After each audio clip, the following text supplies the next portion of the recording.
Hi everybody, my name's Chris, as you can see. I'm just here to tell you about my story, my personal experience when I was younger. I was diagnosed with osteosarcoma when I was 15, and I just didn't really know what I was going through at the time. My bone cancer story began in 2008 when I was 15 years old, just starting out in life. I was a normal teenager, leading a busy, very spotted life. I never in a million years thought I would get cancer. That'll only happen to old people, not me. But none of us know what we'd got ahead of us. Cancer has a massive impact on your life, but it can only be in a positive way. It's been over just 6 years now since I was diagnosed, but something very good has come out of something quite terrible. I was always sport mad as a youngster. I joined my local football team when I was 8 years old and later played for my school football as a goalkeeper. My story began in 2008 when I was 15. I was playing football at school when I was studded just below my knee. An excruciating pain shot through my leg, and I just managed to about hobble home. My leg was swollen, bruised and tender. It was a half term at school, so my mum suggested that I rest my leg for a week, which seemed to help. The following weekend, I went to watch a local football match in the park with my friend Jack. During the half time, we took shots at the net. As soon as I kicked the ball, the searing pain shot through my leg again, and I hobbled home again. Something was definitely not right. My mum was worried about it, so she took me to the doctors, and I saw Dr. Dublin, and he said he could feel a lump and asked me if I'd been on a long-haul flight, because as he thought it may be DVT. He then sent me to A&E with a letter for an x-ray. I had the x-ray taken with my mum and dad, and we sat waiting for the results, just like a normal person would do. When my name was called out, there was 3 medical staff waiting to see us, and they took us into a side room, which you sort of know then that it was going to be a horrible feeling. We had a terrible feeling that something was wrong. Little did we know that life would never be the same again. Inside the room, I sat down with my mum and dad, and then a doctor said, "There is no easy way to say this, but we think you have bone cancer." Boom. It felt like my whole world had turned upside down. They told me that my left fibula was broken and must have been shattered when I'd been studied playing football. I was scared of what the future would hold. I asked if I was going to die or if I was going to have my leg amputated, and I thought life was over. Life was over. The very next day, I was referred to the Royal Orthopaedic Hospital in Birmingham. In the meantime, I carried over working towards my GCSEs at college. My family and friends were a tower of strength to me. In March 2008, I was admitted to the Royal Orthopaedic Hospital. I had a bone scan, MRI scan, a CT scan, X-rays, and a biopsy. We went back home to try and carry on as normally as we could, whilst we was waiting for the results. All my family and friends were very supportive. Then on the 25th of March 2008, my dad received a phone call from the Royal Orthopaedic Hospital. They confirmed that I had osteosarcoma. After that, everything happened pretty fast. Later that week, I was referred to Professor Ian Lewis at St James's Hospital. Professor Lewis explained about osteosarcoma and told me about the treatment I would have. He explained that I would have 5 cycles of chemotherapy, and in between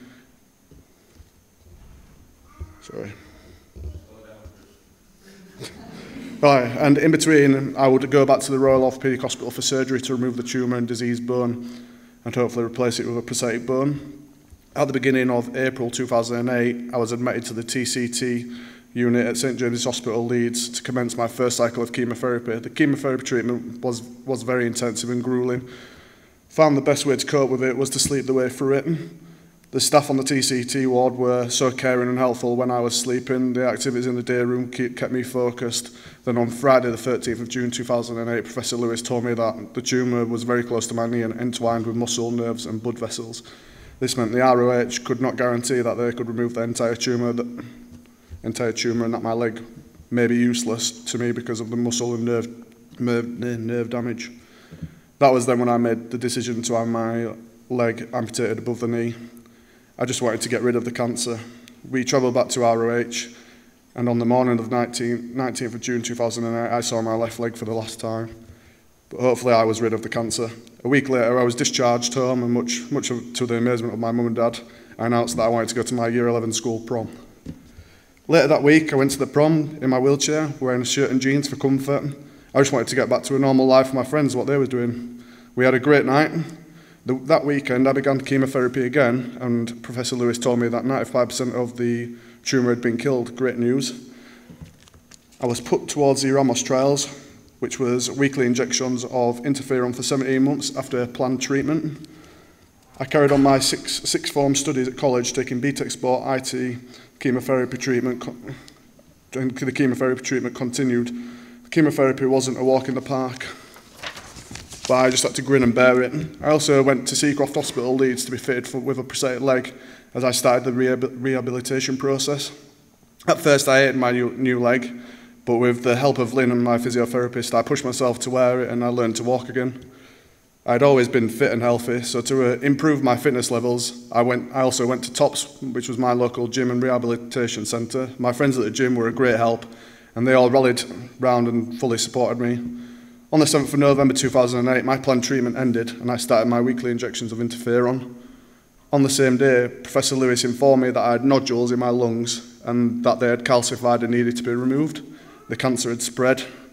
I was referred to Mr. Pappas, a thoracic surgeon in January 2009. I had a thoracotomy to remove the nodules from my left lung. Then in March 2009, I had surgery on my right lung. The histology came back and the nodules were 100% dead. That was good news. The bad news was I still had a nodule in my left lung, which would need to be removed.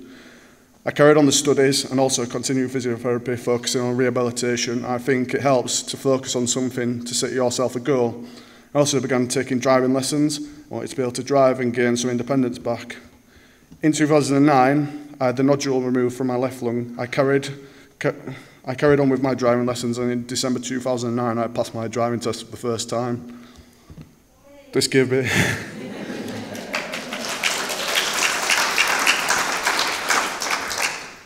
That gave me so much freedom. I no longer needed to rely on my mum and dad and granddad to take me everywhere. Fantastic. In the new year, I decided that I needed something else to focus to give me back my strength and ambition that I used to feel. So in March 2010, I joined my local wheelchair basketball team, which is called the Wakefield Whirlwinds. I felt it was important not to let myself down after having threatening illness and finding a sport that I could do. I love wheelchair basketball straight away, threw myself into it. Finally, the week of injections of interferon finished.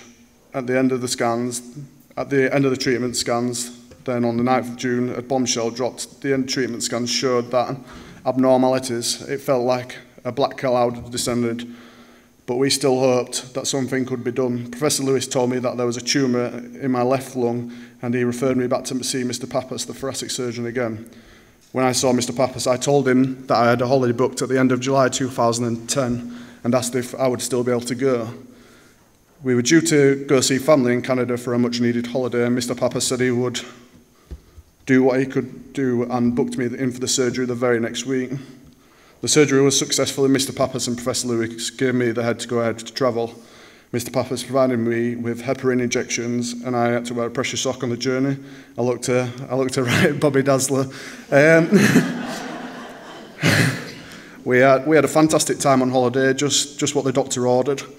We returned from Canada and I found out that I'd passed my A-levels.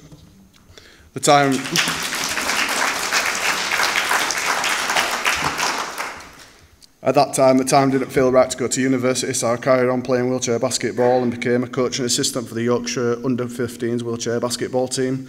Being involved in basketball gave me that drive back. In December 2010, I gained an apprenticeship as a business administrator at a medical company. I was earning whilst I was learning and also gaining further qualifications and experience. It has also allowed me to carry on with my basketball in the evening and weekends and continue to train with my good friends. Throughout 2011, I continued to work, play wheelchair basketball, go to the gym.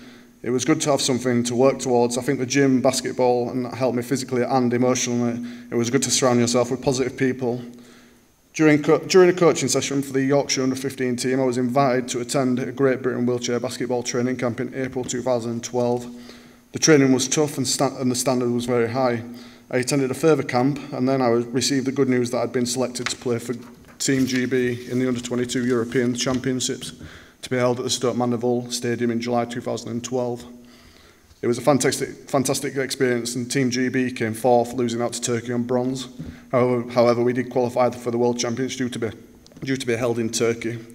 I then signed to play for Sheffield Steelers wheelchair basketball in September 2012 and I spent a brilliant time in London supporting Team GB in the 2012 Paralympics.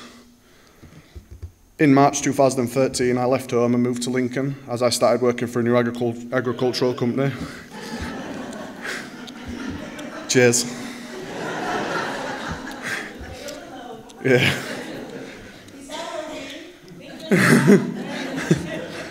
I am now 22-year-olds and I have a lovely girlfriend. I work full-time, I live on my own, and like most 21, 20-year-olds, I only call my mum sometimes. I've been out of treatment/surgery for 4 years now, and I've had six monthly checkups on my lungs. So far, so good. I've been clear of further tumours. I'm extremely proud of things I've been able to accomplish. Being diagnosed with cancer is no doubt one of the most scary and awful experiences that you will go through in life. However, it has opened doors that were closed before. I've met some great people and made many new friends. I've also had the chance to do things that I wouldn't have done if I had not had this journey. I try not to dwell on what might have been, and instead focus on what to do to adapt to my life now. Things are definitely different. I can say in a bad way though, just different. I miss things that I used to be able to play, like playing football, jumping, walking, running. But I have also learned much more in life. It has taught me to value every day. There will be good days and bad days, and I believe you should live your life to the fullest, as you never know what's around the corner. My ambition is to keep enjoying every day and, most importantly, remain positive and never give up. Earlier this year, on the 13th of April 2014, I completed the Virgin London Marathon in my wheelchair basketball chair as part of T-Bones.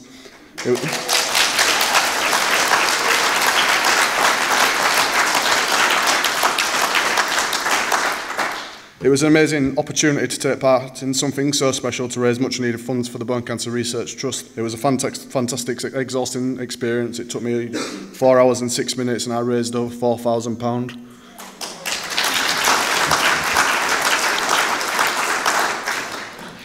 No amount of money I have raised will ever be enough to show how grateful I am to be alive, but I hope it will help BCRT towards funding future projects, improving treatment and the outlook, raising awareness, and to help better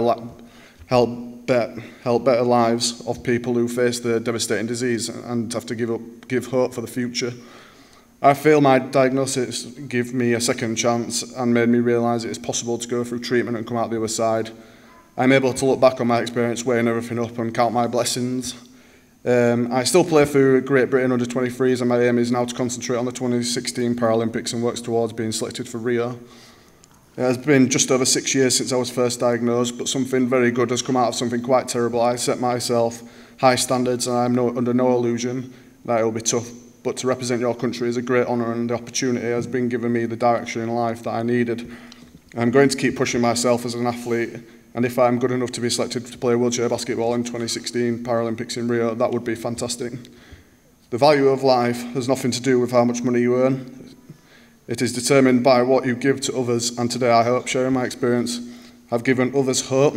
I want to show that after a life-changing illness, life has not ended but beginning, and I want to look towards the future and never give up on my dreams. Thank you.